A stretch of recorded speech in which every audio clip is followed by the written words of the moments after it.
Hey guys, so I want to sit down and go through right quick what I think are the three best fishing lines of all time. Seaguar InvisX. This is a fluorocarbon line, kind of mid-range price-wise, maybe a little upper middle, but this is the best fluorocarbon line I've found by far as far as an all-around line goes. It's affordable, especially when you don't have to change it as often, so it lasts a long time. I use primarily 12, 15, or 17 pound Seaguar InvisX.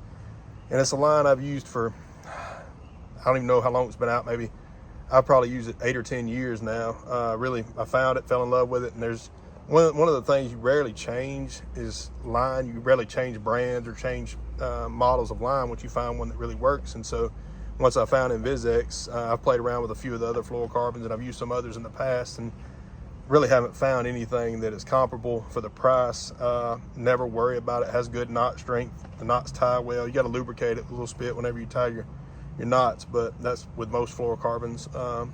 Low stretch. Just a really, really good example of what fluorocarbon is supposed to be.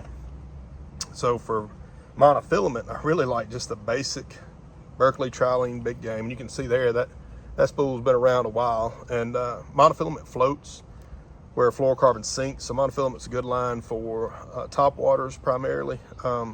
Braid line also floats. We'll talk about that in a second, but monofilament is good when you're fishing close to the boat with like a popper or mayfly hatch, something like that.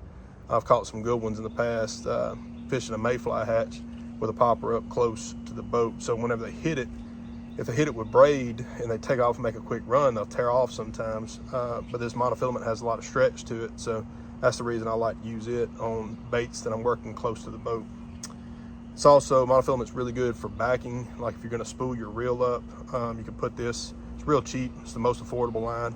So you can put it down there near the base of the spool for about the first third of the spool, and then put your braid or your fluorocarbon over top, and that saves a lot of money when you're spooling reels.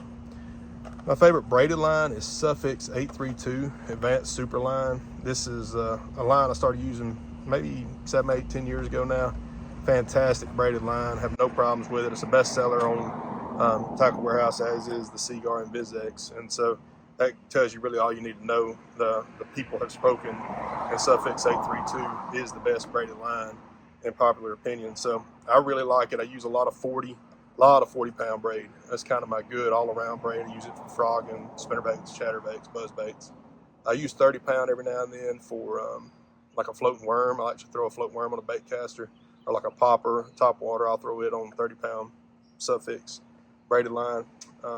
But I like 65 pound Sufix if I'm fishing like punching mats and stuff like that with a heavy weight. So that's a really good heavy line. 15 pound Sufix 832 works really well on spinning reels.